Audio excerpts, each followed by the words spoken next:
Mas assim, vamos falar agora do adversário, das disputas. Me parece que as coisas assim, tinha um monte de candidato.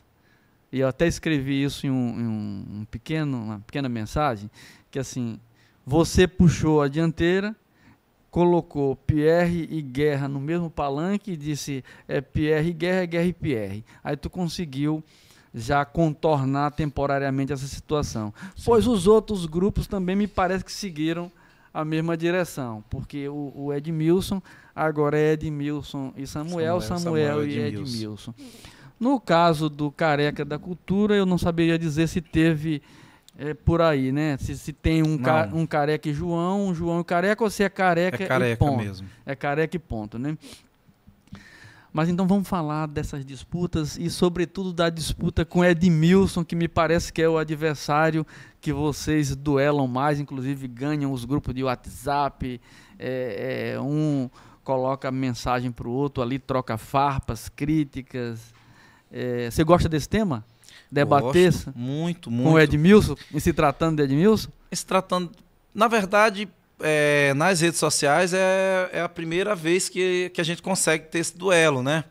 Mas aí ele falou assim, você vive me desafiando, e agora você me desafiou, agora eu tô aqui para debater com você. Rapaz, Edmilson falou grosso para cima de você. O homem botou para intimidar, né? Esse dia o debate foi pesado. E segundo o Léo Teixeira, que eu queria que ele fosse apaixonado, disse, Léo, se tu fores apaixonado por uma mulher ou homem, que a gente não sabe porque ele nunca conseguiu, nunca deixou claro aí, mais ou menos, as pessoas duvidam, né, Léo? Viu? Não vai me processar, viu, Léo? Mas eu digo, se tu fores apaixonado por uma mulher ou por homem, do jeito que tu é por Edmilson, meu irmão, essa pessoa é muito feliz. Porque nas análises de Léo, né, Edmilson está sempre vencendo todos os rounds, todas as disputas, todas as... Mas assim, você também tem as tuas paixões lá no grupo. Com certeza. Tem muito eleitor apaixonado lá que, com certeza. Assim, e eu acho que é isso que move, né? A política, eu sempre digo que talvez uma das coisas delicadas da política e que eu com o Edmilson, né, como líderes, a gente precisa ter muito cuidado de como conduzir isso, é porque a gente leva as pessoas ao extremo, né? Ao extremo do ódio e ao extremo do amor. Né? Eu digo que é o que é mais delicado. Às vezes chega alguém assim para mim e diz assim, Ronildo, fulano te odeia, mas que cospe quando falam o teu nome, diz que não quer... Aí eu digo, mas quem é fulano? Aí eu tento puxar na memória e tal, e nunca tive um contato pessoal com fulano, nunca vi fulano, nunca discuti com fulano, nunca dei um abraço ou um aperto de mão, e fulano me odeia. E da mesma forma, tem gente que chega assim para mim, Ronildo, fulano te ama, que chora quando fala de ti, e se ouvir alguém falando de ti, fica louco de raiva e não sei o quê. Aí eu faço a mesma análise, mas fulano, eu nem tenho contato, eu nunca fiz nada para fulano, eu nunca fiz um favor que gera essa reciprocidade e tal.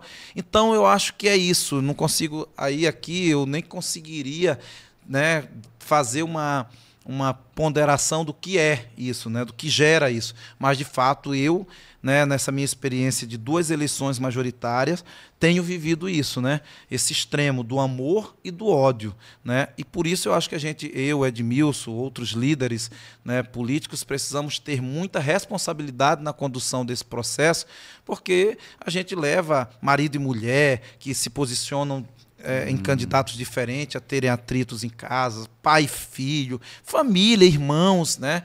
E isso é muito ruim, né? Eu sempre faço um apelo, sempre faço conversas, diálogos nesse sentido, para não deixar isso prejudicar as relações que são duradouras, relações que são, né, maiores do que um momento político, né? Mas acontece. Então, essa questão com o Edmilson, de fato, era o 11-12, né? Eu nem entendo hoje qual foi a avaliação que no meu ponto de vista, foi negativo para Edmilson, né? Eu acho que ele perde muito hoje uma identidade, né? Porque eu sempre dizia que o 12... Saindo para o 15, né? Para o MDB. O 12, ele era mais forte do que Edmilson, como o 11 é mais forte do que Ronildo, né? Tem gente que não votou em Ronildo, não vai votar no candidato agora que nós vamos anunciar, ele vota no 11, né? Ele é 11. Pô, aí você ficou frustrado agora porque você prefere enfrentar 12 do que 15. 12 do que 15, né? 15 ficou uma coisa assim. Mas muito embora, quando eu avalio, eu digo, poxa, o 12 e o 15, né? Eles trazem na memória do povo e principalmente do servidor público aquilo que é mais caro, né? Que é a valorização do servidor, que é o pagamento em dias. E eu acho que Edmilson escolheu bem. Saindo do 12, indo para o 15 ainda, representa bem ele, porque teve greve com o Nauro, com o 15, teve greve com o 12. Então Edmilson leva para o 15 também essa marca, né? Ele vai para um partido que está na história de Penalva, né, do servidor público principalmente, é na memória desses dias trágicos, desses dias nebulosos, né? E aí é importante que quando tu fala do precatório, tu fala assim, vai ser importante para o servidor, mas é importante para a Penalva, porque quando a gente fala em salário em dias, em valorização, a gente está falando da economia do município, né? Então, quando você atrasa salário, né, quando você precisa fazer greve, você tem uma desmoralização de uma categoria, mas você tem um suicídio de um município, de uma economia, porque o comércio não recebe, né? A economia do município entra toda em uma desordem. Então eu acho que Edmilson pecou, né? E se ele tivesse me perguntado, e às vezes eu fico com vontade de ligar para ele, assim, para dar umas orientações, porque parece assim que tem hora que ele só vai no ferrão, né? Eles dizem que eu funciono na pressão, mas Edmilson politicamente também parece que só funciona no ferrão. É meio preguiçoso e tal, não tem muita vontade de fazer campanha, muita política. Mas aí eu tinha dito para ele, rapaz, não muda de partido, porque a disputa hoje aqui, né? Se tu perceber os grupos mesmos aí, de WhatsApp são um diagnóstico disso. Você fala em Samuel, em 44 Careca, em Samuel 45, e não sei quem, número tal, ninguém nem... Mas a hora que fala no 12 lá, que mexe, Edmilson mexe com o Ronildo, as torcidas se enfrentam logo, se acirram, Então era uma rivalidade que, de fato, né, era benéfica para os dois. Né? Você tocou nesse ponto do retrospecto 11 e 12. Assim, o Edmilson, ele, assim, as críticas podem ser feitas, todos os políticos merecem as críticas, mas essa coisa do pagar o salário em dia, essa coisa de honrar compromissos, cai muito a palavra, sobre, né? Da palavra cai muito sobre Edmilson, essa ideia do político sério. Do político sério. Sim. Agora, a questão do partido, se você pegar... Talvez o Nauro hoje está muito mais ligado a você hoje. Sim. Mas se você pegar essa parte do 15, com o 15 tivemos mais problema. Sim. Com o 15 você teve, com o Nauro na época, 3 meses de salário atrasado. Foi ruim para o servidor público. Foi. Né? Muito ruim. Eu também não quero trazer à tona, até porque a gente tem tanta coisa para a gente falar aqui, mas sair para os palanques, mas que o 15 ele teve muitos problemas. E aí por isso que só para fechar, se ele tivesse me pedido um conselho, dizer, olha Edmilson, não muda para o 15 não tem tua identidade, né? Tua identidade é de um cara sério, tua identidade é de um cara de palavra, de fato, né? Eu acho que só tem uma semelhança aí o 15 com o 12. Foi a greve, que tem contextos diferentes, claro, mas perfeitamente, tivemos porque a greve foi por reajuste e o 15 por salário. E eu creio que naquele debate sobre reajuste faltou conversa, um pouco mais de diálogo. Habilidade política a gente dele. Tinha conseguido encontrar outros caminhos, mas... Vamos retomar. Disputa com Edmilson, que me parece que você gosta da disputa com o Edmilson. Você, na última mensagem, tem uma mensagem que você fala assim, Edmilson falou assim, Rony, eu não quero saber de papo contigo. Você não é mais candidato.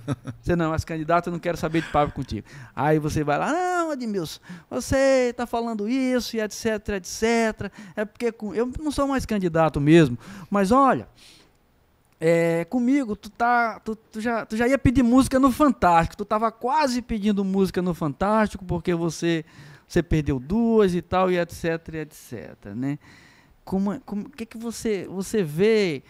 Isso é uma coisa muito tua, e você gosta dessas coisas assim, ou você vê algum benefício político nesses enfrentamentos de WhatsApp, que me parece, ao meu ver, que alguns debates eles estão um pouco abaixo daquilo que você representa para a política municipal em Penalva. Eu acho que tudo, por exemplo, as pessoas me diziam, Ronildo, não. Tudo tem, né, ali era pensado. Todos os momentos que eu provoquei Edmilson para vir para o debate, de fato, eu fiz sabendo o que eu estava fazendo. Tanto que é isso que tu está dizendo, né? Como se fosse até menor do que o nível que eu estou na política. Dizer que foi ruim competir com o Edmilson se eu ganhei dele 2 vezes, eu estaria sendo, né, aqui...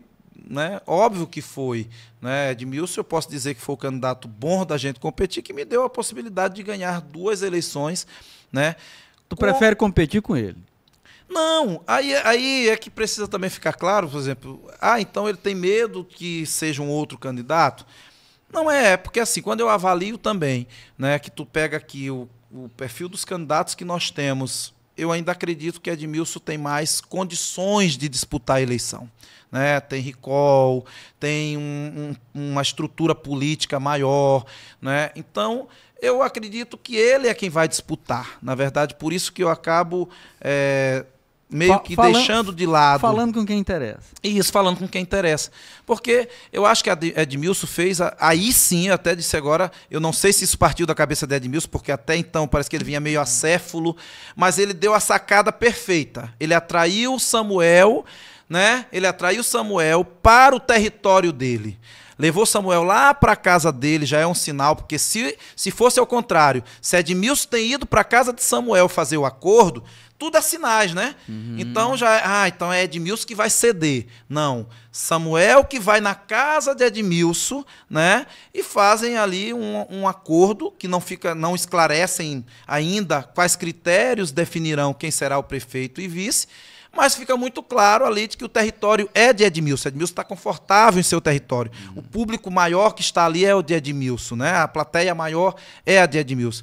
E eu não tenho dúvidas que Samuel caiu numa armadilha, porque aí... E assim, só rapidamente, o Edmilson ele já vinha de outras 2 composições anteriores. Ele já vem com Surama, já ganha mais corpo. Já tinha ganhado musculatura. Para quando com Samuel já está mais preparado. Para chegar e dar essa...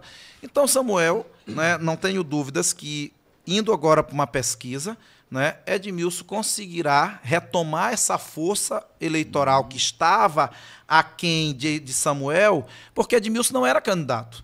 Se tu pegar todas as pesquisas em que Samuel está em segundo lugar, né, mas com um segundo lugar muito distante do primeiro, diga-se de passagem, eu tenho todas as pesquisas para provar. Não posso divulgar porque não são registradas, mas nós vamos fazer uma próxima registrada para mostrar e deixar muito claro para o cenário político de Penalva quem lidera a pesquisa. Então não fala de pesquisa para não ser comprometido porque não posso pelo divulgar. TRE. Sim. Mas assim, vamos falar a título de opinião. A título de Isso, na minha opinião. Como você acha que está o quadro hoje, percentualmente? Sem sombra de dúvida, Samuel está ainda em segundo lugar. Primeiro lugar. Primeiro lugar é Guerra. Quanto por cento? Eu não posso falar dos percentuais. Não, fala de um percentual. Você não está falando de pesquisa, você está chutando. Tá. Um chute. Acima dos 40. Acima dos 40. Acima Aí dos 40. O segundo lugar. 22. É Samuel. Samuel. E o Edmilson. O Edmilson é interessante porque até então, é isso que eu estou dizendo, ele não vinha sendo medido nas pesquisas, ele aparece apenas nas espontâneas. Isso é antes, essa pesquisa é antes dele dizer que é pré-candidato. Antes dele dizer que é pré-candidato, né? Aí temos agora a pesquisa que vai ser feita agora, que aí sim já vai ter uma leitura mais real desse cenário. Mas aí, a minha opinião, eu não tenho dúvidas que nessa pesquisa agora, Edmilson já passa Samuel. No teu chute, Careca, quanto por cento? Nessa conjuntura que vem agora? Olha, eu acredito que Careca aí ele vai para o problema é que essa pesquisa ainda vai vir com Samuel e Edmilson ainda, né? Porque eles ainda não definiram quem é quem para tirar um ou outro do cenário. Quem faz a pesquisa coloca. Tem a espontânea. A espontânea, que o eleitor diz aí quem ele quer. Eu acredito que Careca vem aí para uma terceira via agora, né? Se ficar só uma ou quarta via, na média aí de 10, né? É um percentual bom, Sim, 10%. sim. Para esse momento ainda. Mas o Careca ainda cabe dentro do teu projeto? Sem sombra de dúvidas. Eu acho que cabe todo mundo. Cabe Edmilson, cabe Samuel, né? Eu estou aqui... Mas o Careca é viável hoje? Muito viável, tem conversa? muito viável.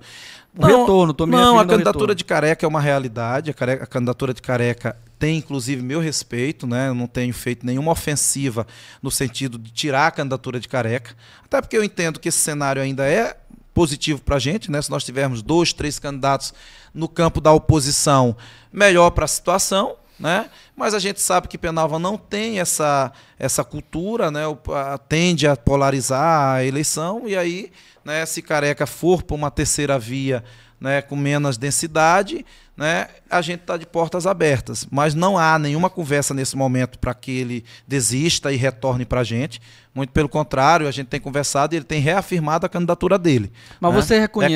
Você reconhece que se unir, um exemplo, eu acho que quanto mais a alternativa, independente de qualquer coisa, para a cidade, eu acho bom que tenha vários candidatos. Sempre achei. Eu acho que essa eleição que a gente chama de plebiscitária, aquilo, eu não sei se é tão boa. Mas para o governo é sempre bom ter vários candidatos.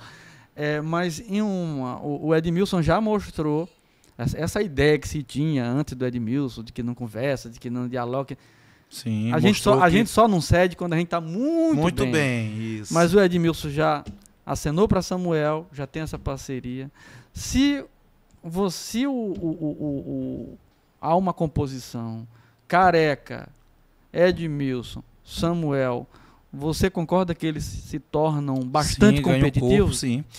Na verdade, toda a eleição ela fica competitiva. Se tu pegar o cenário de 2016, ela estava muito competitiva, né? A Marildo muito forte, numa projeção de criação de um grupo que estava ganhando é um cara muito inteligente, vai conseguir. É sério. Né? É sério e tal, e né, com um histórico de credibilidade, com o trabalho sindical muito forte. Aí vinha eu aqui pelo grupo, né, e tal. Aí se tinha Careca também naquele momento candidato, se tinha Mesac. Então o cenário sempre foi muito competitivo. E depois a funila e ficou uma eleição muito competitiva, né?